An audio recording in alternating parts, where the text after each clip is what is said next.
Why did Ibrahim Traoré release 3 million chickens into the wild? A shocking and almost unthinkable gamble. Expensive, audacious, ridiculed by critics, yet aimed at saving Burkina Faso from a locust apocalypse, feeding its people, and reshaping the future of African farming. When the president announced it, the world froze. 3 million birds, not soldiers, not machines, but chickens, scattered across fields and villages. Even his most trusted advisers hesitated. Journalists mocked it as an absurd theatre in a country that cannot afford mistakes.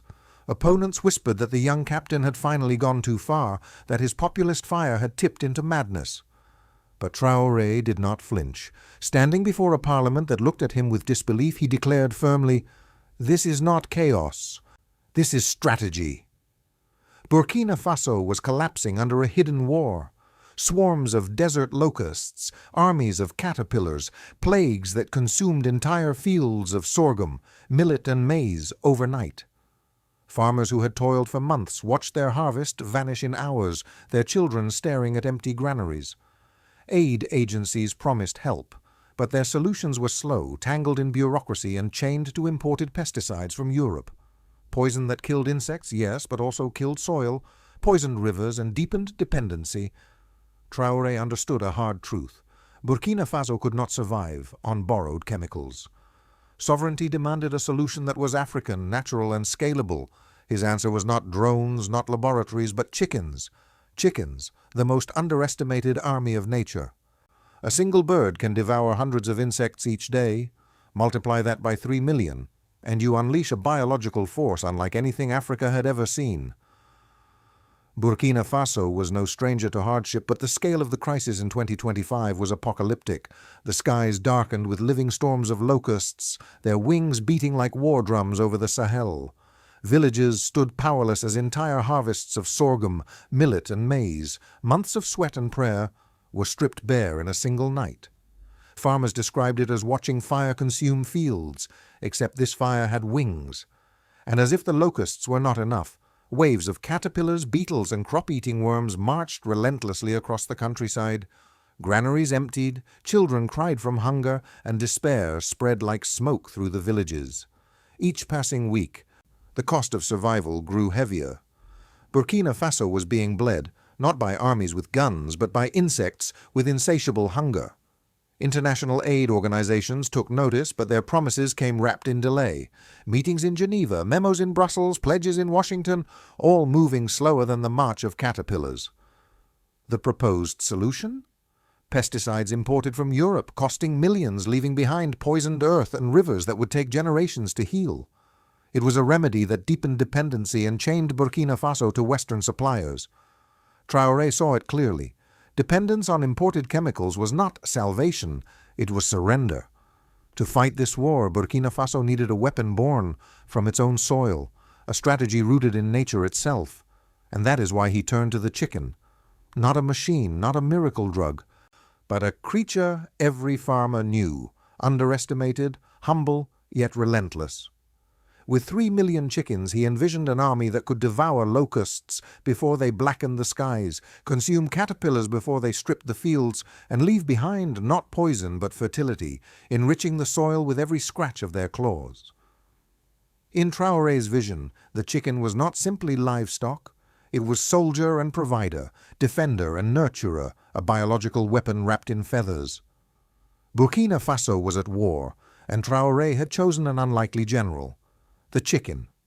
Chickens. To the outside world they seemed laughable, fragile birds scratching the earth for worms. But to Ibrahim Traoré they were nature's most underestimated warriors, and when multiplied to 3 million, they became an unstoppable force. A single chicken can devour hundreds of insects every day. Locusts, caterpillars, beetles, and worms vanish under their relentless pecking. Now imagine 3 million of them, scattered across Burkina Faso's farms and grasslands, a living, breathing army, trained not by generals but by instinct. It was not just pest control, it was biological warfare waged on behalf of the farmer. But Traoré's vision went beyond the battlefield of insects. Every chicken was not only a soldier, but also a provider, While their beaks tore through swarms of pests, their bodies promised food, eggs for children, meat for families, protein for villages where malnutrition had stalked for decades. Each bird carried two missions: to fight hunger by destroying plagues, and to feed the nation by multiplying itself. This was the genius of the plan. Unlike pesticides, which vanished with every spray and left behind poisoned soil, chickens reproduced. They laid eggs, hatched new generations, and spread across villages, creating an endless cycle of both defense and nourishment. What others saw as chaos, Traoré saw as a sustainable ecosystem. The logistics were staggering. Crates of birds had to be transported from breeding centers to every province. Local councils mapped drop zones to ensure the chickens were evenly spread, not clustered in towns, but released into fields, forests, and pastures where the plagues struck hardest. The scale was so vast that the government nicknamed it Operation Feathered Shield. Critics mocked it as a spectacle, an extravagant waste of millions. But Traoré reframed the debate with a single line: "What is costly is not chickens, what is costly is hunger." Indeed, the math was compelling. Imported pesticides demanded foreign currency and left dependency intact. Chickens, on the other hand, were an investment that multiplied themselves. Their offspring, their eggs, their manure, everything fed back into the local economy. Instead of draining the treasury, they seeded growth, and then there was the symbolism. To release 3 million birds into the wild was more than agriculture. It was theater, it was defiance, it was a statement to the world. Burkina Faso would solve African problems with African creativity. Cameras captured the release, children laughing as flocks burst from crates, villagers cheering, farmers smiling with cautious hope. What had been dismissed as absurd now looked like innovation in motion. Traoré knew the power of that image. Every wingbeat was not just against locusts, it was against dependency. Every feather scattered in the Sahel carried a message. Burkina Faso would not wait for Geneva, Brussels, or Paris. Its salvation would come from within.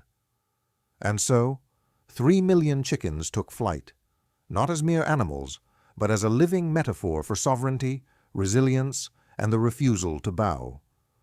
The release of 3 million chickens was not just a logistical challenge, it was a financial earthquake. Procuring, breeding, and transporting birds at such a scale strained every nerve of the national budget. Trucks rumbled across the Sahel carrying crates of clucking cargo. Local councils scrambled to organize drop zones, ensuring no region was left behind. Every bird had to be tracked, every cluster of villages accounted for. What seemed simple on paper became a military-scale operation in reality. Western commentators pounced. Headlines blared, "Burkina Faso goes to the birds." Analysts laughed on primetime television, "Traoré is wasting millions on poultry theatrics." Diplomats whispered, "This young captain has lost his mind." Even in Ouagadougou, opposition leaders sharpened their knives, calling it a reckless gamble that risked national humiliation. But Traoré did not retreat. He leaned into the ridicule. Standing before skeptical journalists, he declared, "What is costly is not chickens. What is costly is hunger.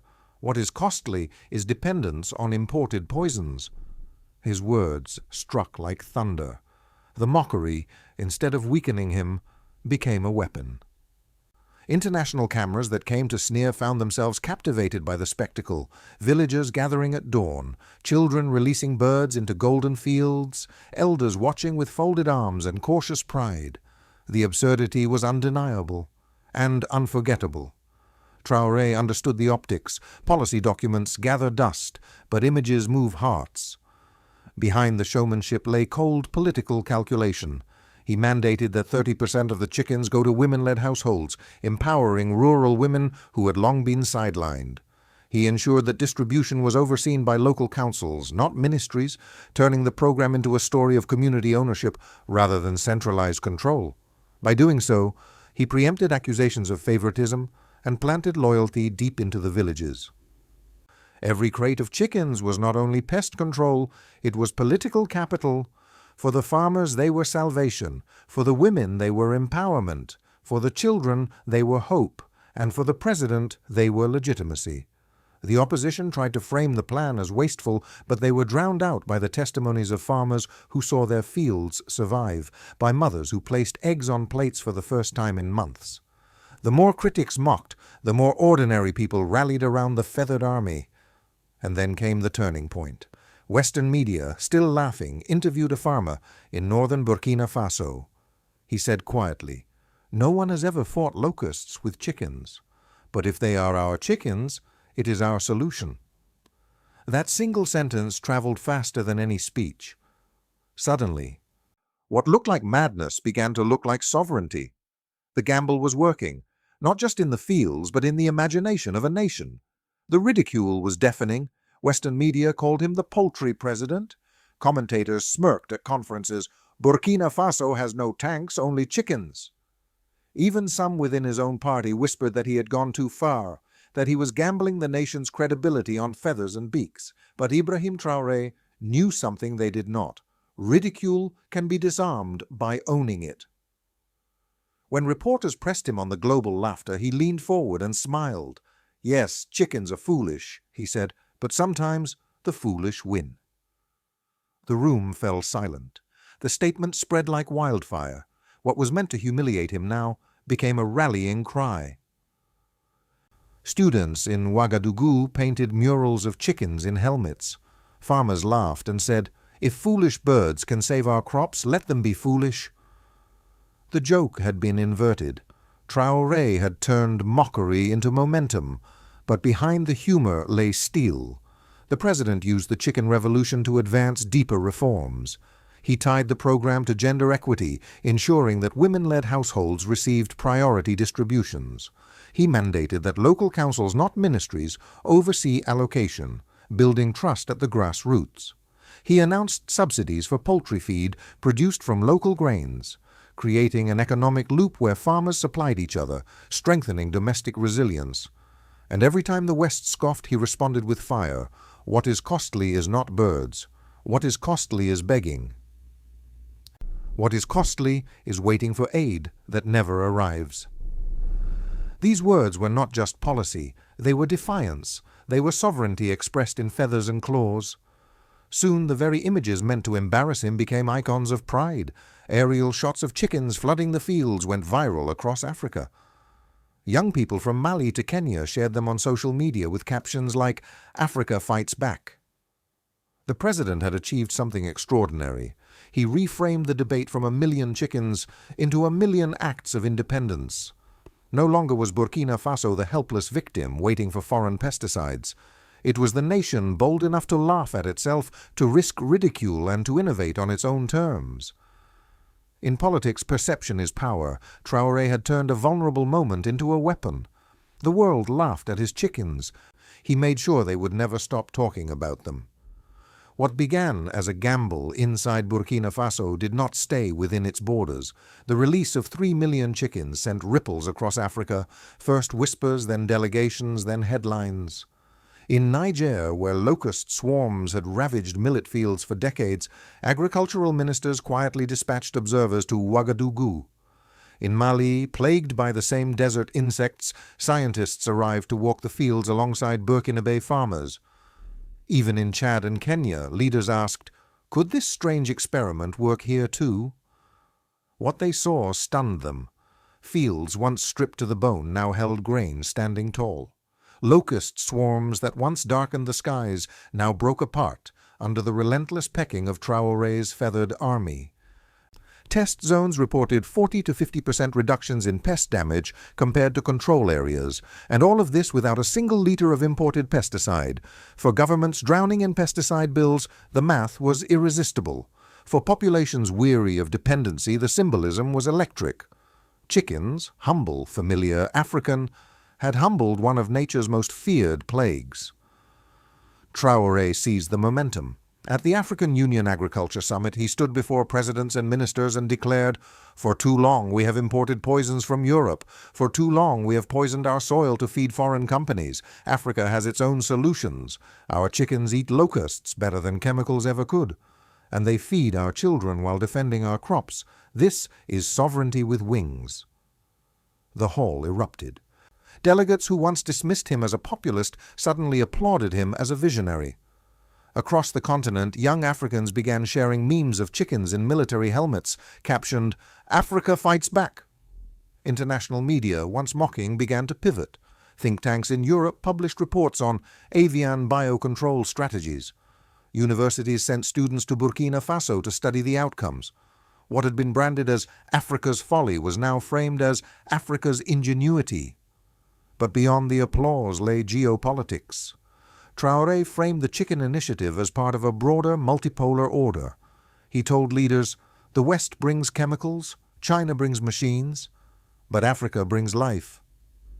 By aligning his project with the spirit of the Global South, he positioned Burkina Faso as more than a poor, landlocked nation. He turned it into a symbol of resistance, innovation, and independence. Even Western powers began to take notice, uneasily. European reports warned that if Burkina Faso's model spread, demand for imported pesticides would collapse. Aid agencies tried to rebrand the initiative as community-driven ecological practice, quietly avoiding mention of Traore's name. But Africans knew the truth. The idea was theirs, born from their soil, not imported in a suitcase. For the first time in decades, Burkina Faso was not seen as fragile. It was seen as a teacher. A small nation at the heart of the Sahel had taught the continent, and perhaps the world, that sovereignty does not always come in tanks or treaties. Sometimes it comes in feathers. Weeks turned into months, and the results of Traore's gamble began to emerge with undeniable force. Farmers who once watched helplessly as swarms devoured their fields now stood in disbelief. Their sorghum and millet survived. In test zones where chickens roamed freely, yields rose dramatically. The locusts no longer dominated the skies. Their black clouds broke apart into fragments, scattered by the relentless pecking of 3 million beaks. But the impact was not confined to crops. The countryside itself began to hum with new life. Eggs flooded into local markets, driving prices down to levels unseen in years. Mothers carried baskets of fresh eggs to roadside stalls, turning protein into cash. Schoolchildren, once fed thin porridge, now ate boiled eggs with their meals, their faces brighter, their bodies stronger. Nutrition statistics quietly shifted. Malnutrition rates dropped, especially among the youngest. For women, the program was revolutionary. By allocating a full 30% of chickens to women-led households, Traore had empowered a demographic long neglected in rural policy. Women who received chickens began breeding them, selling both eggs and chicks, creating steady streams of income. In villages across the Sahel, the phrase was whispered with pride, "The chickens belong to us." Markets boomed. Poultry co-ops sprang up where once there had been nothing but despair. Grain farmers sold surplus crops as feed, creating a closed economic loop. Chickens fertilized the soil with their manure, enriching the land for the next harvest. What outsiders mocked as chaos revealed itself as a self-sustaining cycle of renewal. Traore branded it the Sahelian farm of the future: plant the fields, release the chickens, harvest the crops, feed the chickens again.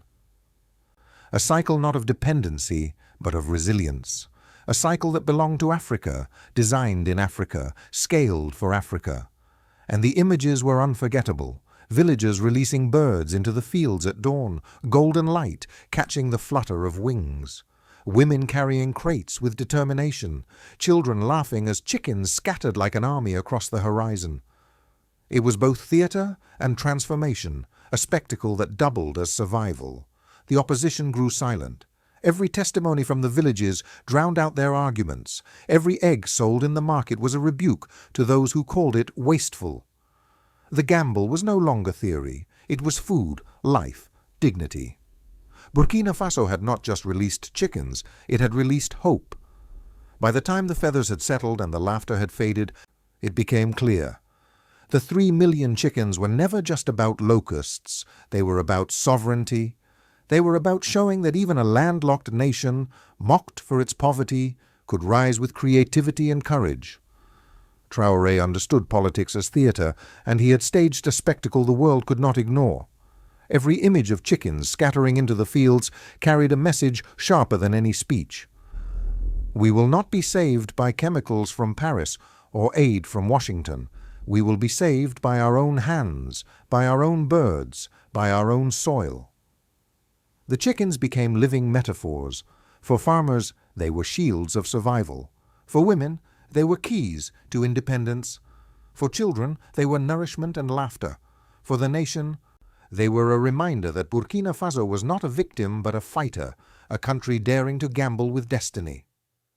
Traore framed it in fiery words at the African Union. We turned pests into food. We turned weakness into strength. We turned ridicule into respect. This is sovereignty with wings. The hall erupted in applause, but more importantly, the message spread across villages, towns, and cities. Sovereignty is built, not begged.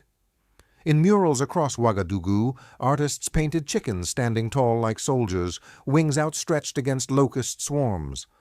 In songs, musicians praised the feathered army as warriors of the soil. On social media, African youth turned memes into manifestos, a continent tired of dependency, ready to innovate with its own spirit.